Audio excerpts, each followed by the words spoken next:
네, 오늘부터 6일 지방선거 공식 선거운동 시작되는 날입니다. 여야 지도부 모두 총출동해서 표심 공략에 나서고 있는데요. 더불어민주당 박지원 공동비대위원장 전화로 연결되어 있습니다. 안녕하세요. 안녕하세요. 박지원입니다. 예, 지금 어제 5.18 기념식 참석자 광주 갔다 오셨죠? 네, 다녀왔습니다. 예, 분위기는 어땠습니까? 이제 굉장히 많은 분들이 참석을 하셨더라고요. 그래서 그래도 정말 이제 5.18에 이제 국민의힘에서 많은 의원들께서 참석을 해주신 만큼 좀 이제 이전과는 다른 그런 5.18에 정말 진심으로 좀 진상규명하는 모습을 보여주시지 않을까라는 기대를 하고 있습니다. 예. 임을 위한 행진곡 재창 다 하고 그랬었는데 국민의힘 네. 박민영 대변인이 이제 박지원 위원장이 아마 팸플릿을 보고 재창을 하는 걸 보고 네. 이걸 가사를 외워서 해야 되지 않느냐 네. 이렇게 이제 비판을 한 것 같아요. 앞서 한 2초 가량 좀 본 건데 그 예. 사진이 찍혔더라고요. 근데 또 이제 궁금한 거는 이제 박민영 대변인이나 제 옆에 있던 이준석 대표께도 안 보고 부를 수 있는지 좀 여쭤보고 싶긴 하네요. 예. 이게 나이 차랄지 세대 차도 있어서 그 뭐 다를 수도 있을 것 같습니다. 그 노래에 익숙한 세대가 있고요. 또 그렇지 않은 세대가 있으니까. 네. 예. 지방선거 공식 선거운동이 이제 시작이 됐고 13일 정도밖에 안 남았는데 판세는 맞습니다. 그렇게 그 민주당에 지금 어떻게 보세요? 유리한 것 같지는 않은데. 네, 허니문 선거라고 하더라고요. 이제 네. 윤석열 정부가 새로 시작하니까 이제 미운하거나 좀 도와줘야 되지 않냐 이런 분위기가 있는 것 같아서 어려운 선거를 하고 있다고는 생각을 합니다. 좀 차분히 대선 패배를 반성하고 당이 변화된 모습을 보여드려야 하는데 이제 국민들께서 보시기에 그런 모습이 좀 부족하지 않나 해서 어떻게 평가하실지 두려운 마음도 있긴 합니다만 그래도 이제 일주일 만에도 판세가 뒤바뀌고 마지막 2, 3일 하루를 남겨두고도 승패가 바뀔 수 있다고 생각을 하고요. 예. 쉽지는 않아도 이제 국민 앞에 반성하고 또 변화하는 모습을 보여드리면 과반 승리도 가능하지 않을까 기대를 하고 있고요. 경기도, 인천, 강원, 충남을 좀 초경합 지역으로 판단하고 있습니다. 경기, 인천, 충남, 강원을 초경합 지역으로 판단을 하고 있다. 네. 과반 승리도 가능하지도 않을까 이런 말씀하셨는데 네. 이준석 대표는 국민의힘 대표는 오히려 이제 그 여론조사 각종 여론조사가 나와서 뭐라고 확정지어서 말을 하기는 힘들지만 이재명 위원장까지도 우리가 이길 수 있다. 국민의힘이 네. 이길 수 있다. 이렇게 이야기했잖아요. 네. 그거는 어떻게 보세요? 이제 앞서 말씀드린 것처럼 마지막 2, 3일을 남겨두고도 이제 바뀔 수 있는 게 우리나라 이제 선거이다 보니까 예. 정말 남은 2주 동안 대선보다 더 열심히 뛰어서 승리의 좀 깃발을 가져와야 되지 않을까라고 생각을 하고 있습니다. 지금 민주당 지도부가 인천 계양역 앞에서 선대위 출범식을 가지죠? 네, 맞습니다. 그 앞에 와서 지금 하고 있습니다. 그렇게 하세요? 예, 지금 네. 인천 계양역 앞이세요? 인천부터 시작하는 이유가 뭡니까? 지도부는? 이제 아무래도 인천이 좀 이렇게 인천의 승리의 바람이 불고 있다 보니까 이제 논의를 통해서 인천으로 좀 정하게 된 것 같습니다. 예. 그 대통령 선거 이후에 다시 한번 어떤 이재명 바람을 일으켜야 선거에서 승리할 수 있다. 이런 전략도 있는 건가요? 그 안에? 네, 이제 이재명 후보가 나오고 나서 굉장히 많은 분들께서 이제 좀 이전에는 대선에 지고 나서 예. TV를 보는 것, 신문을 보는 것 자체가 너무 힘들다 그런 지지자분들이 계셨는데 이재명 후보가 등판하시고 나서 그래도 좀 서서히 힘을 얻고 가는 분위기인 것 같습니다. 그 현장에서 좀 그런 걸 느끼세요? 혹시? 이재명 후보랑 같이 이렇게 좀 다니다 보면은 정말 대단하시다 이런 생각이 들 정도로 시민분들께서 엄청 좋아해 주세요. 그냥 한 발자국을 떼는 것조차 이제 어려울 정도로 같이 사진을 찍자 이제 해주시는 분들도 계시고 꽃다발도 굉장히 많이 받으시고 네. 네, 이제 아무래도 이재명 후보께서 이제 하시는 말씀이나 그런 것들을 들으러 지방에서도 올라오시는 분들도 굉장히 많이 계시고요. 지금 저 당의 선대위에 합류한 게 1월 말이었죠. 박지원 위원장이, 그죠? 네, 제가 1월 27일에 합류했습니다. 그렇죠. 그러면 이제 한 4개월 정도 지났는데 원래 민주당 들어왔었을 때 생각이 있었을 거고 지금 생각이 있을 것 같은데 어떻습니까, 민주당은? 사실 그 당시에는 뭐 민주당이 어떻다라는 생각을 그렇게 깊게 해보진 않았습니다만, 예. 이 민주당의 모습을 봤을 때 굉장히 이제 이런 70년 된 정당이잖아요. 예.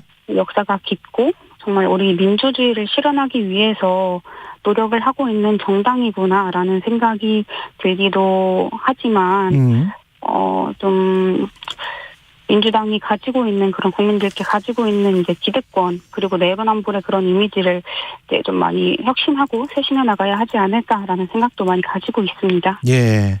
구체적으로 기득권이랄지 내로남불의 이미지랄지 이런 것들을 어디에서 보셨어요? 뭐 매번 이렇게 회의를 진행하고 할 때, 예.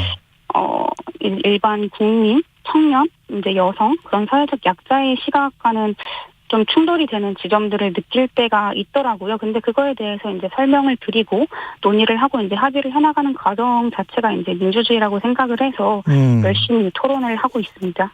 예. 그 본인이 당에 어떤 식으로 이제 특히 이제 그 성폭력 사건이나 이런 데 관해서는 목소리를 굉장히 높이시잖아요. 네. 그런 어떤 기여를 지금 하고 있다라고 보시는 거죠? 뭐 이제 성폭력 사건뿐만 아니라 당에서 이제 발생하고 있는 여러 문제들에 대해서 비대위원장으로서 해야 할 일을 하고 있는 것이고요. 예. 다만 이제 우리 민주당이 지난 이제 아픔들이 있다 보니까 그에 대해서 보다 이전과는 다른 이제 무관용 원칙을 보여드리겠다고 생각을 하고 있고. 예. 성폭력을 숨기고 또 2차 가해를 했던 분들 역시 이제 무관용의 원칙으로 징계를 해야 한다라고 생각을 하고요. 예. 민주당은 적어도 이제 국민의힘과는 달라야 한다. 그렇게 생각을 하고 있습니다. 민주당이 성폭력 범죄를 감싸면 뭐 이준석 대표를 이제 어물쩍 넘기려는 국민의힘과 뭐가 다르겠습니까? 예. 그래서 이준석 대표의 성상납 사건도 정말 당대표직을 사임해야 할 정도로 중대한 사안인데 예. 이거에 대해서 침묵하고 있는 게 사실 굉장히 문제의식을 많이 느끼고 있습니다. 남에게 비판을 하려면 우리부터 엄정하게 그런 사건들은 조사하고 처벌해야 된다. 네, 이제 그것도 맞지만 일단 이 정치권 내에 만연한 이런 성범죄의 뿌리를 뽑아야 한다라고 생각하고 있습니다. 예. 박안주 의원 같은 경우는 지금 상황이 어떻습니까? 의원 제명, 예. 네, 박안주 의원 거는 지금 이제 다들 아시다시피 이제 당 내에서는 제명을 한 상황이고요. 예. 윤리 특위에서 논의가 이루어지고 있는 것으로 알고 있고, 예. 속전속결로 징계 처리가 이루어져야 되지 않을까 생각을 하고 있습니다. 그 아까 이재명 위원장의 인기가 대단하다 이렇게 말씀을 하셨는데 국민의힘은 검찰 수사로부터의 도망이다 이렇게 이제 주장을 하고 있잖아요. 네. 그리고 이제 3930님은 이런 질문도 하셨네요. 선거 전에 이재명 후보가 검찰에 기소될 수도 있지 않겠냐는 이야기가 나오는데 이재명 후보에 대해 최근 경찰이 수사에 나선 상황, 뭐 성남시청 압수수색도 했고 뭐 여러 가지 했지 않습니까? 두산건설도 했고 이게 경찰이 수사에 속도를 내는 게 어떤 정치적인 이유라고 생각을 하세요? 아니면은 할 바를 그냥 하는 거라고 생각하세요? 굉장히 프레임을 씌우고 있다라고 생각을 하는데. 프레임을 씌우고 있다. 예. 네. 없는 죄를 있다고 덮어씌우고 또 이제 수사를 피하기 위해서 이렇게 국회의원이 되려고 한다라는 프레임을 저쪽에서 계속 만들고 있는 것 같아요. 이재명 후보가 지은 죄가 없는데 왜 체포를 두려워하겠습니까? 예. 이재명 후보께서도 이제 어제 말씀하신 거 보니까 불체포 특권 폐지에도 이제 흔쾌히 동의를 하셨고, 예. 저도 네 기꺼이 동의를 합니다. 저는 이거 너무 대찬성이고요. 예. 불체포 특권뿐만 아니라 이 국회의원들의 모든 특권을 좀 폐지하는 게 좋지 않을까. 그에 좀 여야가 동의를 했으면 하는 바람을 가지고 있습니다. 아, 그러면 아예 국회의원들 불체포 특권을 그 네. 법에서 그냥 삭제를 해버리자, 그 조항을. 네, 근데 사실 국민의힘은 이 법안을 당론으로 채택 못할 거고 국민의힘에서는 못하지 않을까 싶습니다. 예. 불체포 특권 사라지는 걸 반대할 분들은 그쪽에 훨씬 더 많을 것 같은데요. 예. 이재명 위원장이 어제 인터뷰에서 경찰 수사에 대해 이미 무혐의가 된 사건인데 사고를 적당히 우려먹어야 한다. 네. 이게 지금 성남시청 같은 경우, FC 같은 경우는 좀 오래된 사건이긴 하죠. 네, 그렇죠. 예. 그 민주당 입장은 이건 우려먹은 사고이다. 그래서 수사는 이미 받을 만큼 받았다, 이건가요? 네, 맞습니다. 그리고 이제 계속해서 지방선거에 이제 네거티브적인 그런 전략을 피는 것으로밖에 보이지 않습니다. 예. 그 한덕수 총리 후보 인준과 관련해서는 당내에서 말이 많은 것 같은데, 이재명 위원장이 또 한 후보자에게 기회를 주자는 이야기를 했고, 이런, 어떤 분위기, 그러니까 지방선거 앞두고 너무 발목 잡게 하는 모습으로 비치면 안 된다라는 이런 분위기가 어느 정도인가요? 뭐 이제 당 내외 이제 후보자분들과 이제 당내 지도부와 이제 여러 가지 의견들이 있는데요. 예. 이 문제를 논의하기 위해서 곧 의총을 열 계획이고요. 의총에서 방향이 결정될 것 같습니다. 다만 윤석열 대통령께서 시정연설에서 협치를 말씀하셔놓고 바로 그렇게 이제 뭐 한동훈 장관을 이제 임명을 했잖아요. 예. 네, 그러고 나서 이제 무조건 한덕수 총리 후보자를 인준하라라고 이제 이렇게 이야기를 하는 게 과연 이게 협치와 이제 얼마만큼 가깝나 정말 말로만 하는 협치가 아닌가라는 생각이 들고 이거는 협치가 아니라 정말 전 독재이지 않을까라는 생각까지 들고요. 민주당 의원님들께서 정말 이제 합리적인 판단 해주실 거라고 바라보고 있습니다. 그 독재라는 그 단어가 사실은 윤석열 지금 대통령이 후보 시절에 문재인 정부를 향해서 독재라고 했었잖아요. 네. 예. 근데 이제 한동훈 법무부 장관 임명에 어떤 지점이 가장 우려가 되는 겁니까? 민주당은? 한동훈 법무부 장관 평생 참 사람 잡아놓는 일밖에 한 적이 없는 분이 법무부 장관이 되어서 무슨 일을 하실 수 있을지 모르겠고요. 예.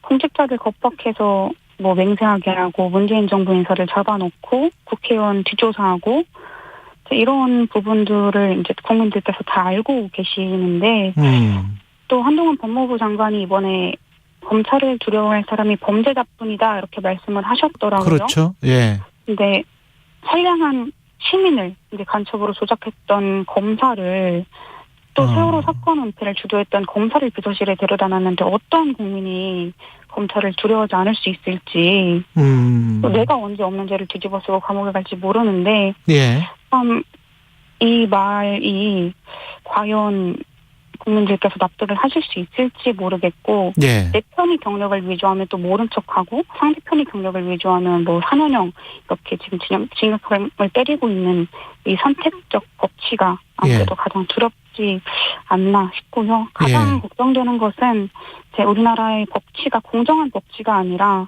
윤석열을 위한 또 한동훈에 의한 그런 선택적 법치로 전략하지 않을까 싶은 그런 우려가 있습니다. 서지현 검사 같은 경우는 이제 사의를 표명을 했는데 서지현 검사는 그 성폭행 피해자란 말이죠.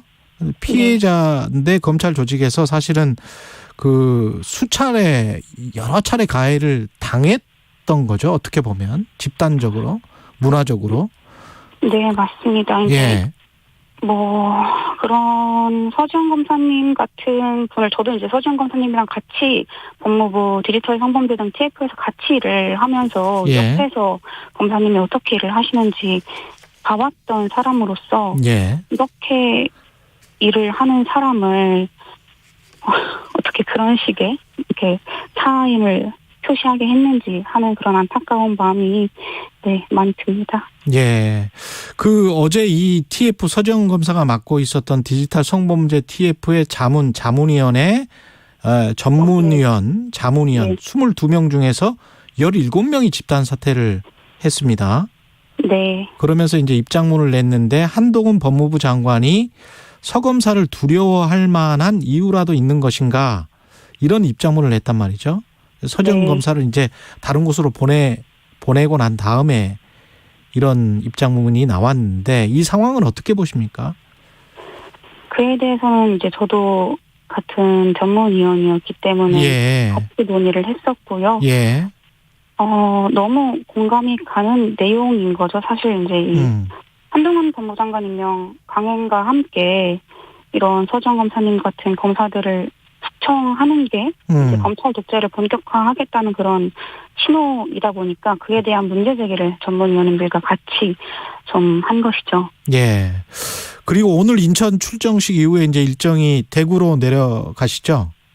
네, 맞습니다. 왜 내려가세요? 대구는? 이제 선거운동 열심히 해야 대구. 되는데. 인천 다음에는 대구. 험지다 보니까 대구, 경북, 이제 갔다가 대전까지 마무리하려고 합니다. 인천 다음에 대구로 간 거는 먼저 이제 험지를 방문한다, 지방은.